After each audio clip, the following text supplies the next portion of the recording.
ज्वारी हे राज्यामध्ये कोरडवाहू क्षेत्रामध्ये घेतलं जाणारं एक मुख्य धान्य पीक 15 सप्टेंबरपासून ते 15 ऑक्टोबरपर्यंत राज्यामध्ये ज्वारीची पेरणी केली जाते।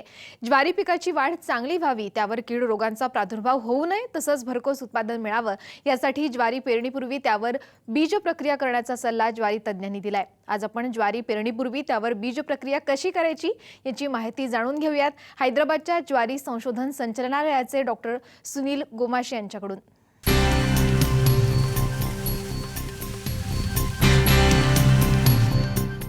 सगळ्यात पहिले म्हणजे अझोटोबॅक्टर हे जीवाणू संवर्धक। जसे सोयाबीनमध्ये आपण रायझोबियम हे जीवाणू संवर्धक वापरतो, त्याचप्रमाणे ज्वारीमध्ये अझोटोबॅक्टर वापरता येते। अझोटोबॅक्टर हे जीवाणू संवर्धक अत्यंत स्वस्त दरात 40 रुपये किलो या दराने आपल्या कृषी विभागामध्ये खूप स्वस्त दरामध्ये उपलब्ध आहे। या जीवाणूची प्रक्रिया तसेच जो PSB जीवाणू आहेत त्याचं आपल्याला बीज प्रक्रिया करणे आवश्यक आहे। हे पण जवळपास 40 रुपये किलो दराने आपल्या कृषी विभागामध्ये उपलब्ध आहे, सहज उपलब्ध आहे। संवर्धक बियाण्यांना चिटकून राहण्यासाठी व सुरुवातीच्या काळामध्ये या जीवाणूंना एक पोषक खाद्य मिळण्यासाठी गुळसुद्धा त्याच्यामध्ये आपल्याला अंतर्भाव करणे आवश्यक आहे। तर गुळाचा याच्यामध्ये जवळपास 10% गुळ आपल्याला 1 लिटर पाण्यामध्ये म्हणजे 100 ग्रॅम गुळ आपल्याला गुळाचे द्रावण करायचे आहे आणि त्या द्रावणामध्ये अझोटोबॅक्टर आणि PSB हे 25 ग्रॅम प्रति किलो बियाण्यास याप्रमाणे आपल्याला मिसळून घ्यायचे आहे आणि त्याची पेस्ट तयार करायची आहे।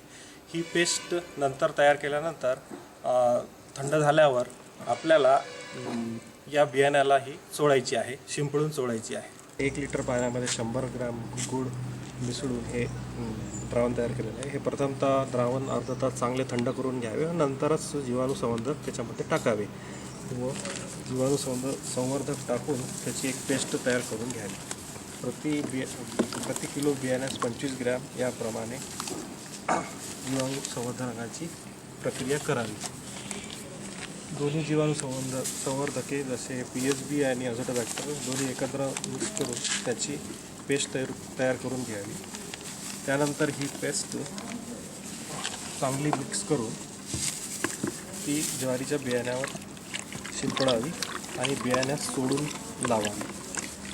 ही प्रक्रिया केल्यानंतर हे बियाणे चांगले 1 तासभर सावलीमध्ये सुकू द्यावे व नंतरच पेरणीसाठी वापरावे।